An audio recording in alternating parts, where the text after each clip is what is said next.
اسی طرح آخری بات یہ ہے کہ رجب میں بعض لوگ جو ہیں کنڈے کرتے ہیں، کنڈے کی ایک رسم ہے، کرتے ہیں عام طور پہ جو شیعہ رافضی لوگ ہیں ان کے ہاں یہ مشہور ہے کہ وہ پوریاں بھرتے ہیں، حلوے مانڈے ہوتے ہیں اس میں، اس کو کہتے ہیں یہ کنڈے کر رہے ہیں۔ ہمارے بر صغیر میں یہ مشہور ہے، وہ امام جعفر صادق رحمہ اللہ کی طرف منسوب کرتے ہیں۔ ایک لکڑہارے کی کہانی پڑھ کے سناتے ہیں، انہوں نے ان کے نام کی نظر نیاز فلانا کیا تو اتنی خیر برکت ہو گئی، وہ ان کے خواب میں آئے، تو ہمیں بھی یہ کرنا چاہیے۔ تو یہ بیٹھ کر یہ رکھتے ہیں، بہت سارے سنی بھی کرنے لگے ہیں اور ان کے پاس جاتے ہیں، نہیں کرنا چاہیے۔ اس میں بہت ساری چیزیں ممنوع ہیں، ایک تو یہ کوئی سنت سے ثابت نہیں، دوسرا اللہ کو چھوڑ کے غیر کے نام کی نظر نیاز کر رہے ہوتے ہیں۔ امام جعفر صادق کے نام کی ہے یہ، جبکہ نظر نیاز جو ہے وہ عبادت ہے، جس طرح قربانی کرنا عبادت ہے، دعا پکار رکوع سجدہ ساری عبادت ہیں۔ اسی طرح وَلْيُوفُوا نُذُورَهُمْ، جس طرح اللہ تعالیٰ فرماتا ہے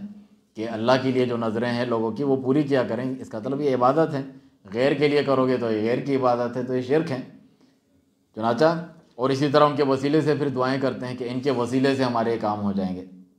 جبکہ اللہ سبحانہ تعالیٰ نے کوئی واسطہ وسیلہ کسی شخصیت کو نہیں بنایا، بلکہ فرمایا وَقَالَ رَبُّكُمْ ادْعُونِي اسْتَجِبْ لَكُمْ، تمہارے رب نے واضح واشگاف طور پہ اعلان کر دیا ہے کہ مجھے ڈائریکٹ پکارو، میں ضرور تمہاری دعا قبول کروں گا۔ إِنَّ الَّذِينَ يَسْتَكْبِرُونَ عَنْ عِبَادَتِي سَيَدْخُلُونَ جَهَنَّمَ دَاخِرِينَ، جو میری عبادت سے تکبر کرتے ہیں، یعنی مجھے پکارنے سے، مجھے براہ راست پکارنے سے، وہ جہنم میں پڑے ہوں گے ذلیل و رسوا ہو کے، تو یہ شرک میں سے ہیں۔ اور اسی طریقے سے بعض جو محققین ہیں سنت والے، انہوں نے یہ بھی تحقیق کی ہے کہ جو روافض ہیں، کیونکہ وہ معاویہ رضی اللہ عنہ سے بغض اور نفرت رکھتے ہیں، اور 22 رجب کو جو ہے ان کی وفات ہوئی تھی، تو وہ خوشیاں مناتے ہیں، ان کے لیے تو بڑی خوشی کا دن ہے، جبکہ رسول اللہ صلی اللہ علیہ وسلم نے کیا فرمایا کہ لا تصبوا اصحابی، میرے صحابہ کو برا بھلا مت کہو، اس ذات کی قسم جس کے ہاتھ میں میری جان ہے، تم میں سے کوئی احد پہاڑ برابر بھی خرچ کرے اللہ کی راہ میں تو وہ ان کے مد احدہم ولا نصیفہ، ان کے ایک مد ایک مٹھی بھر خرچ کے برابر نہیں ہے، بلکہ اس کے آدھے کے برابر نہیں ہے۔ تو جب ان کی یہ شان ہے اور ان کے گناہوں کو اللہ نے لغزشوں کو غلطیوں کو معاف کر دیا ہے، تو تمہاری زبانیں اس لائق نہیں ہیں کہ ان کے خلاف کوئی بات کریں، ان کے خلاف جو ہے زہر بھریں اپنے دل میں، دوسروں کے دل میں، اور جو ہے نفرتیں ڈالیں، بلکہ تمہارے کرنے کا کام اللہ سبحانہ تعالیٰ نے قرآن مجید میں ذکر کر دیا ہے۔ مہاجرین اور انصار کا ذکر کرنے کے کیا بات، اس کے بعد کیا فرمایا وَالَّذِينَ جَاءُوا مِن بَعْدِهِمْ، اور جو ان کے بعد آئے، یعنی ہم لوگ جتنے بھی مومنین اور مسلمان ہیں، یقولون ربنا اغفر لنا وَلِإِخْوَانِنَا الَّذِينَ سَبَقُونَا بِالْإِيمَانِ، اے اللہ ہمیں بھی بخش دے، ہمارے ان بھائیوں کو بھی، صحابہ کرام صلی اللہ علیہ وسلم، مہاجرین اور انصار جو ہم سے پہلے آئے ہیں ان کو بخش دے، اور جو ہے وَلَا تَجْعَلْ فِي قُلُوبِنَا غِلًّا لِلَّذِينَ آمَنُوا، دیکھیں کتنی عظیم دعا ہے۔ اگر آپ کے دل سے کسی صحابی کی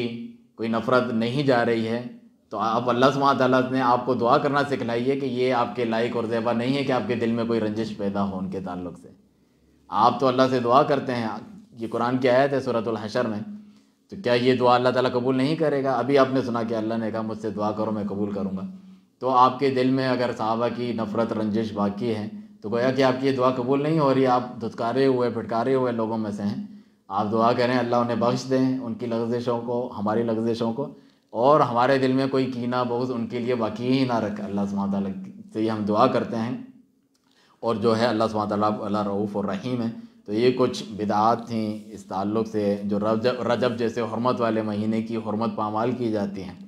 حرمت والے مہینے میں اور اللہ تعالیٰ کی اطاعت کرنی چاہیے اور نافرمانیوں سے زیادہ بچنا چاہیے،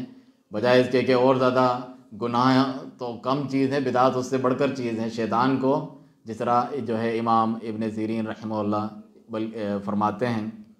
بلکہ سفیان الثوری رحمہ اللہ فرماتے ہیں کہ البدعۃ احب الی الشیطان من المعصیہ،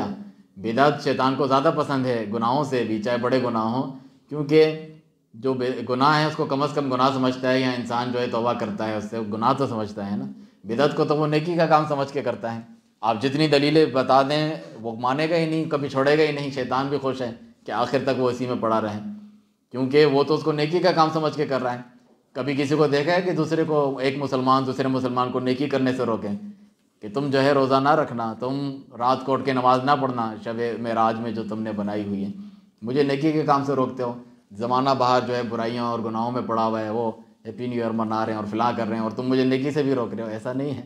نیکی وہی ہے جو کتاب و سنت سے ثابت ہو، صحابہ کرام رضی اللہ عنہ نے جو ہے اس پر عمل کر کے بتلایا ہو، امت تک آگے پہنچایا ہو، اسی میں ہماری خیر و بھلائی ہے۔ اللہ سبحانہ و تعالیٰ اپنے تمام معاملات میں سنت پر چلنے اور بدعات سے بچنے کی توفیق دے۔ وسبحانک اللہم وبحمدک اشہد ان لا الہ الا انت استغفرک و اتوب الیک۔